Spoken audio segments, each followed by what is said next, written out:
presupuesto del año 2023 del Ministerio de Obras Públicas asciende a 732 millones de dólares de inversión,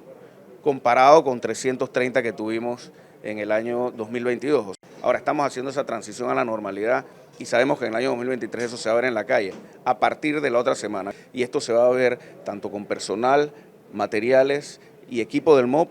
como con contratos tercerizados a empresas privadas para parcheo y reposición de losa,